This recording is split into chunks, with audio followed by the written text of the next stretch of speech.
Hey everybody, Dr. S here. I just want to thank you for tuning in and listening to today's episode.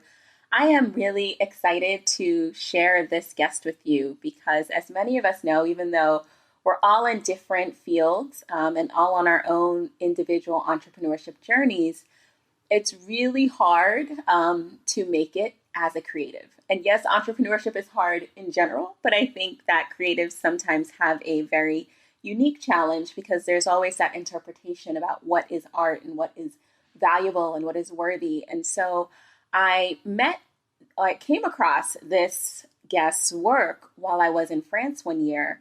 And I just knew that I had to share it with you so that you could kind of hear her story and get some tips on how to really make it as a creative. And so today I'm bringing on the show Jessie Kanelos. She's a French-American illustrator, author, and food stylist. She's based in Paris, but she also travels back and forth between Paris and New York. But she has co-authored the best-selling book, Paris in Stride, as well as An Edible Paradise, which is a coloring book. And she also has appeared in Vogue, the New York Times, the Wall Street Journal, one of my favorite brands, Free People, and many, many others. Instagram, Penguin Press has published some of her texts as well as HarperCollins. And so I think she is a very worthy person to learn a lot from, and I'm really excited to welcome her here. So join me in welcoming Jessie Kanelos. Jessie, welcome to the show. Welcome to the She Heals the World talk show with Dr. S, the place to hear stories of heart-driven women creatively living free.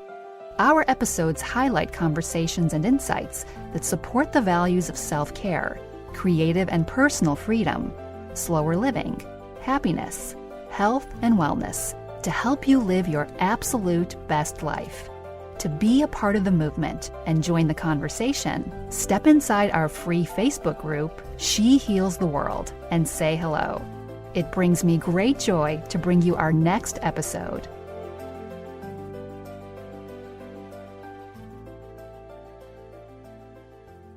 Thank you so much for having me, and greetings from Paris. You are such an amazing creative, and bringing you on will really kind of show our audience like how to build a beautiful business using your talents. I think it's everyone's dream to be able to find something that they do really well and be able to make a living off of it. And you are doing that every single day. So I just would love for you to share with us, how did you get started? Sure. So first of all, I grew up, I would say, kind of in a creative family. My parents worked for an inner city ministry at the time, but there was always a thread of creativity. My dad played guitar. My mom was an art teacher. And so from a very early age, I found that creativity was my first sense of independence. So I'd always be making books, about my family dog, or I would destroy the kitchen making, 5-layer cake. So I've always been very ambitious in my creative pursuits, and I've always been able to lose myself completely in those things. And that's also, how I kind of figured out my identity. I always love expressing myself through clothing and music and art and all these things. So it was pretty obvious from early on that something was going on and that I wasn't like everyone else. But so anyway, I got a scholarship to Denison University in Central Ohio, and I studied theater and studio art there, and was on a path to pursue costume design because I, in the back of my mind, I wanted to be a musical theater actress, but I was too afraid to audition. And so I started working in the costume shop and really loved that. And from then on, I was kind of on that path of becoming a costume designer. So long story short, that's kind of the background of what led me to where I am now. Now, I noticed that you are known for your illustrations, and I'm wondering if drawing was something that was always a part of your childhood in a big way, or what did you think you were going to be doing when you grew up? First of all, I'd like to be straightforward and say, there weren't really any professional artists around me growing up. And so I knew I wanted to be an artist of some kind, but I really had no idea of how I would be able to do that because, I had no idea how to make a living, how to actually pursue something like that. So when I was little, I wanted to be either a writer, a makeup artist, a magazine editor, or a chef. So I was really into food, and so that was always kind of in the back of my mind. Mm-hmm. So something creative, but I didn't really have any examples of how to do that. Mm-hmm, mm-hmm. And so why Paris? Like what inspired you to do that? Why did you go that route? So I just graduated and I had a year before I had to pay off my student loan. So I figured it was my last year of total freedom. And so I had a French friend my senior year who really encouraged me just to, move to Paris as one does. So it was totally crazy at the time. I found a job online as an au pair, and it was a pretty easy way, more or less, to move to Paris because I had a visa set up, I had a place to stay, and a small income. And so a couple of weeks later, I was on my way to Paris, and I always just was so drawn to the world of fashion and art and food and design and all those things. So it was kind of a year off of adventure, and I hoped I would have been able to speak French at the end of that first year, and it happened little by little.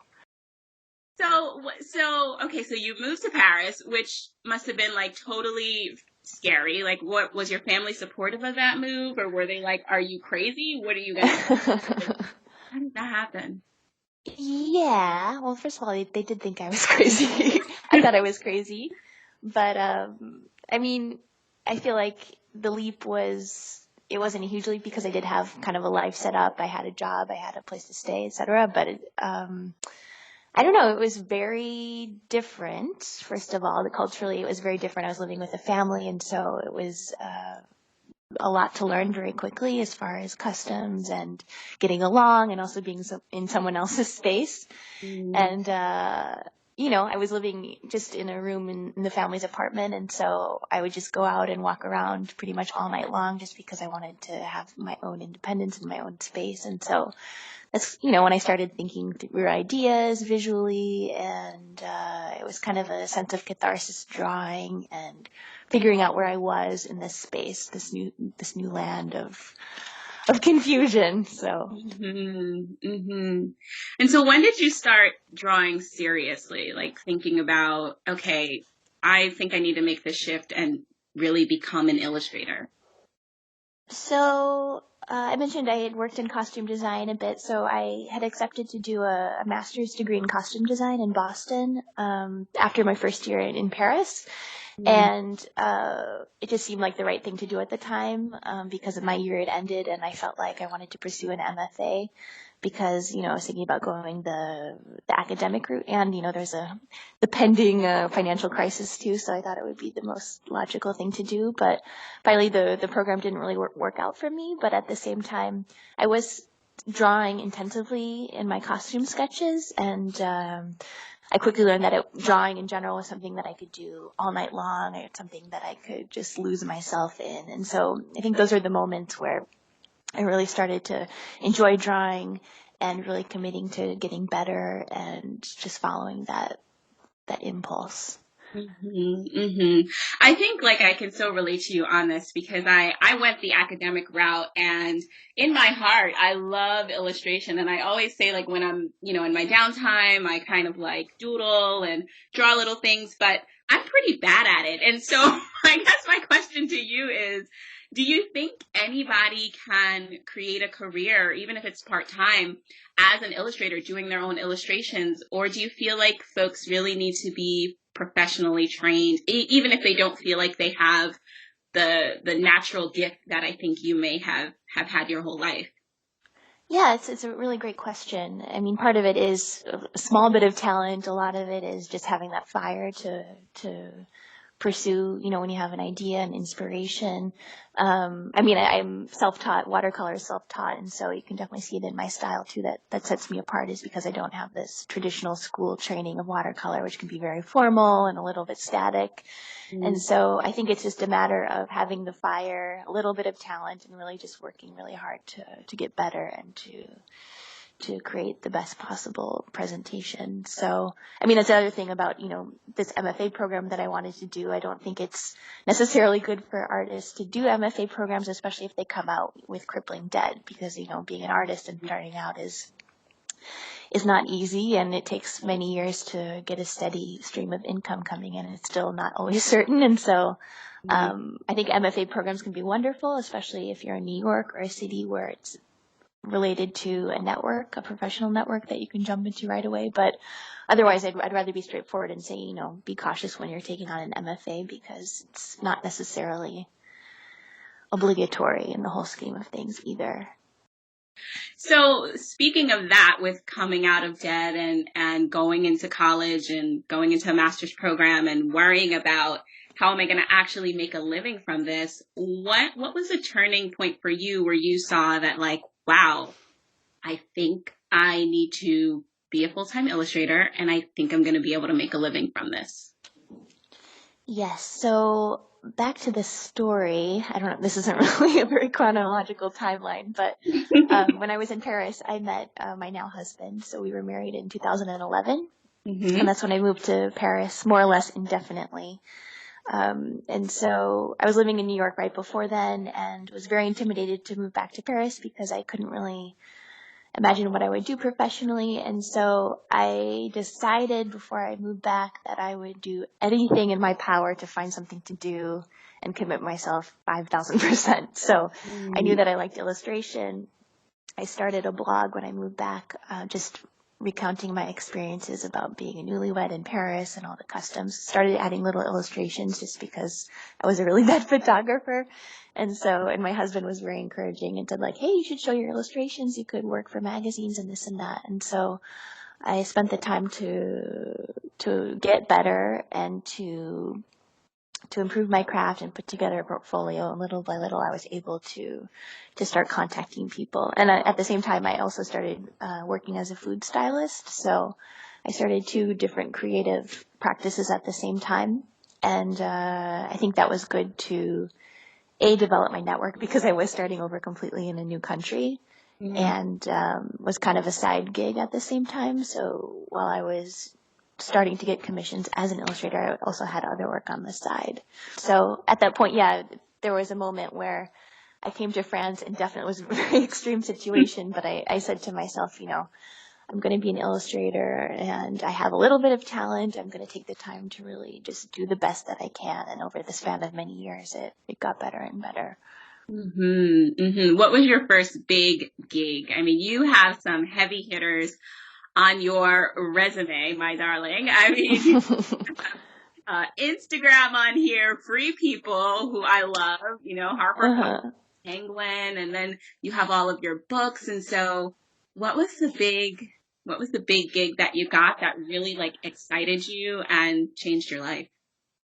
Well, I guess you have to start from the beginning, but when I started to have a good enough portfolio, I bought all the magazines at the magazine stand, and circled the names of all the art directors. And the first person that I called, an art director, said, hey, why don't you come into our office next week? And so right on the spot, they commissioned a 10-page spread in their magazine, which is a French food magazine. So it was crazy how that happened. And then little by little, some other big ones were, I don't know, just publishing books has been a big part of it. And I don't know. I mean, as a freelancer, I try not to count too much on one specific moment. There have been a lot of moments where I thought, this is the one that's it's gonna be it, but it's not always that evident, I think, in the grand scheme of things. So there have been some nice things along the way, but there hasn't been one defining moment where everything changed. Yeah. So what inspires you? I mean, I see when you have these beautiful illustrations, mostly of Paris, do you find yourself just walking the streets and sitting down in front of a cafe and just drawing what you see? Or do you mostly get inspiration from some magazines and some photos that you take? Like, what's your creative process? It depends. I mean, I'm very inspired just by, what I call everyday mundane things. So if I'm, seeing a pigeon walking down the street, I don't know, or maybe it's more of a play on words. Maybe it's something that's happening in the news.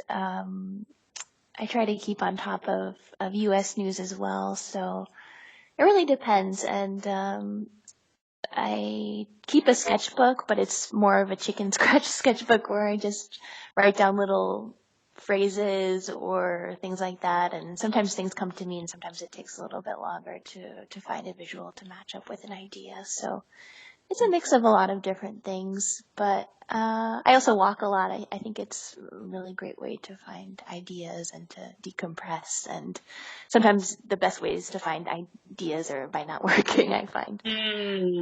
Totally. Which can be hard to admit to oneself, but it's nice to unwind and just try to do something else. That's usually when things happen.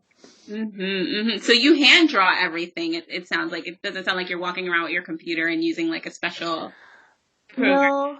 No, I use watercolor on paper, and so I mostly work in my studio, which is about a 15-minute walk from my home, but I do have a little sketchbook. Sometimes I'll sketch something live, but otherwise I take photos with my iPhone, and it really depends on what it is. I'm sure people are listening and they're like, oh my God, I want that life. Like, I want to be walking through New York City with my iPhone to take a picture and come back to my studio and draw it up and paint it with watercolors. So I guess for those who are really excited and inspired about creating a creative career, regardless of really what it is, whether it's in the art field or it's design or food styling or photography, or just if you're a personal brand and you need to bring more creative work into how you show up, what would be some advice that you would give folks? Like, what hurdles did you overcome in the process, and then how did you kind of get through those periods? I'd say, I didn't just start a creative career, but I started it in a new country, and so that was a huge learning curve, just learning about French clients and different demands, and also cross-cultural things. I mean, I speak French perfectly, but there have been some misunderstandings because I haven't understood the brief and this and that. And so, there's, France is such a powerhouse country where a lot of graphic designers and artists and all different kinds of people flock because it has such a strong visual culture. And so I don't suffer too badly from imposter syndrome, but at the beginning it's hard to find the confidence to pick up the phone and call people, especially if you don't have that traditional training or, a fancy diploma and this and that. So I'm also very sensitive, and so there have been some professional unfortunate things that have happened that have been hard to get over, but it's been a good learning experience to just be kind to myself and keep pushing forward. That tenacity and perseverance, even in spite of some of the no's, right? Yes, it's a job where there's a lot of waiting, and it's a job where there's a lot of rejection too, and it's very much your style has to match with a certain brief, and so it can be very disappointing sometimes if you're not chosen for a project that you're really excited about. But the thing that I like to do is try to generate my own work as well. So if I have a story, I try to create it visually. And that gives me the steam to keep going. And I think this is a perfect segue because, another reason why I thought you'd be so phenomenal to speak with today is not just from the work that you've done that's been featured, but from the work that you've created where you have gotten published, and you have been able to take your artwork and kind of put it up on the shelf and say, this is my design, this is my story, and I'm putting it out there. And I know that, whether folks are looking to get published in a creative fashion or whether they are actual writers and they are content creators, we're all content creators of some sort. And so yes. I'm wondering, what tips do you have for folks to get published if they want to take their work to a bigger stage? Yes, well, I put together a couple of tips, but the first one is a little bit harsh at first glance, but my literary agent said, if you want to be somebody in publishing, you have to be somebody in real life. So it means that, if you want to be a writer, then write, then publish your work, find a regular platform that you can share. And if you want to be the best, vegan life coach, then teach that kind of subject and do everything you can to be known in your field, because that is the way that your work will be valued if you do publish a book. So that's number one. Number two is do your research and stay curious. For me personally, I've always been very interested in food and travel and how those two subjects are told visually. So my first book came from being very on top of trends. So it was probably 4 years ago, and I noticed that coloring books were a big trend in France at the time. And I was shocked that they weren't so in the States. And so I had an idea. I sent it to an editor who I previously worked with.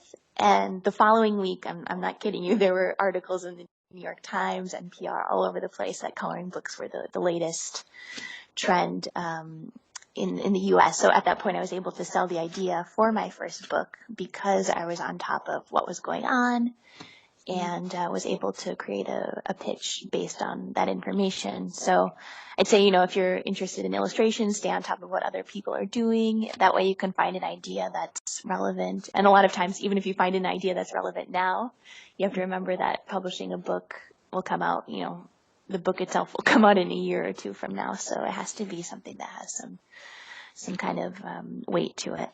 I just want to interject here because I think this is such a good, profound point, but it also brought up another question for me where I was like, how would somebody just call an editor? Like, where would you even find, I'm sort of like, people dream of having their book, of creating a book and having it like in Urban Outfitters or Anthropology or people. And like, how would you even get that going? Who would you even call? Yes. Well, that's going back to number one, which was be somebody. I previously was commissioned by this editor to illustrate a book that she was editing. And so that's how I made that contact. So, and then the following point is ask for help. So, to publish a book in the States, you can find a submission page on any publishing house's website, but if you're sending a proposal, it's going into a total void. Maybe you'll get a response, but it could be months, if not years. So usually in the States, authors work through an agent who sells the idea and helps you to get the best possible deal. So if you do have an idea and if you do have some reputability, if you have, a platform already, you can reach out to an agent and get them they help you clean up your proposal so everything is in really good shape, and then they have the contacts already at the publishing houses to see if anyone is interested. So you're pro agent. You don't recommend people going through the process on their own. I did my first book without an agent and my second book with an agent, and the first one was okay, and I had a good enough relationship with my editor where I felt like it was okay, but the second time around it's nice to have somebody who knows the business, who really follows the whole process. So if something doesn't look right, then the agent can let you know. And I just think moving forward, it was a good thing for me. But it's not obligatory. So yeah. Really? So number 4 is, writing a book, as everyone knows, is not an easy process. And so number 4 is trust your intuition and find support. So if you are working with someone and you don't feel really great about it, or if you don't click with your editor, then just surround yourself with as much support as possible and make sure that you feel comfortable, because it is a very draining process. So make sure that you have people who have your best interests in mind. And number 5 is don't assume anything, which means that just because you turn in a book doesn't mean the work is done. Publishing is changing every day, and a lot of publishing houses rely extensively on the author themselves to sell the book. So that means, thinking of pitching ideas related to the book to help get it a little bit of a buzz going. It's about just calling favors if you need to. So, once you turn in the book, it doesn't mean it's over. It's, the work has just begun pretty much. I've heard that. Yeah. And I've heard that process can be pretty brutal. It is. I'm not sugarcoating anything here for you. But the truth is here, so. Beautiful, Jessie. I love those tips. I think that's so helpful for people to kind of get a really clear view of, okay, if I really want this to happen, how can I start to put it in motion? Exactly. I'm wondering, if you have any resources that you can leave us with that have helped you find a community of people to make this happen, whether it's finding a literary agent or finding editors or any kind of either whether, websites or journals or books or anything that people can go to kind of not start from the ground up. I mean, I know folks who go through websites and comb through to find who's the editor. Yes. And maybe that's just the process. But I'm wondering if you found anything that has helped you to make that process easier of contacting people. Well, I guess LinkedIn is pretty good because you can find out who a person, an editor working specifically at a publishing house is. Otherwise, just go to a bookstore and look at books that you like or that you admire, and then, the editor is always credited as well. So it's always just about making an extended Excel list of all these little contacts that you can find along the way. And then usually, this is total freelance stalking 101, but but if you find one email address from a publishing house, then you can just plug in that person's name, and then you have an email address. So, otherwise, for illustrators in particular, there's a really great book called the Graphic Artists Guild Handbook for Pricing and Ethical Guidelines, and it is amazing for illustrators because it lays out the pricing of all different kinds of projects, whether it's editorial. So it's, we can't talk about creative work without talking about pricing and making sure that your work is paid and that your work is valued. And so this book is really, it's to my left side, all day, every day. And it's the first place I go if I'm being asked to work on different projects to kind of know what I should ask for. Beautiful.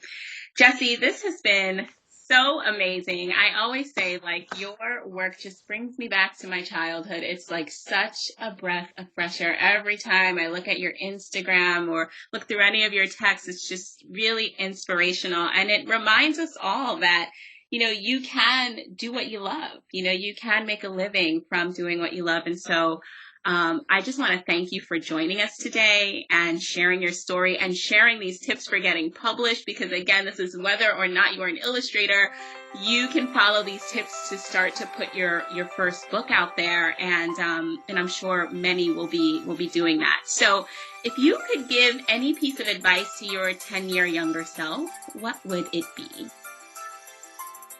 Experience is experience, and it'll help fuel everything down the road. So, even when I was in France for a couple of years trying to figure everything out, I thought I was doing nothing, but at the same time I was learning French, which at the end of the day helped me develop a really great client in France a couple years later. And so, everything, if you're an artist, you need that experience. If you're a novelist, you have to live life. And so I just say, just enjoy it and keep sketching, and everything's going to be okay.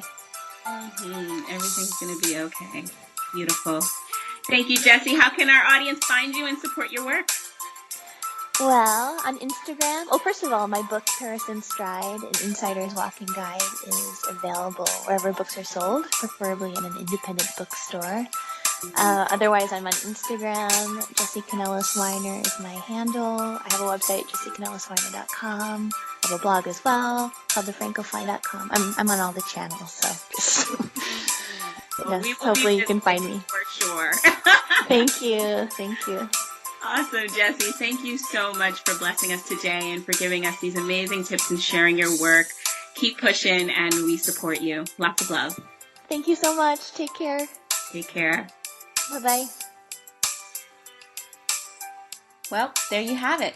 Thanks so much for listening to the show today. And as always, for more resources as you continue to live out your beautiful mission of healing the world and grow your beautiful business, you can head to www.shehealstheworld.com/freebie to see what new resources I have in store for you. Thanks for listening. Tell a friend, and I can't wait to see you at the next episode.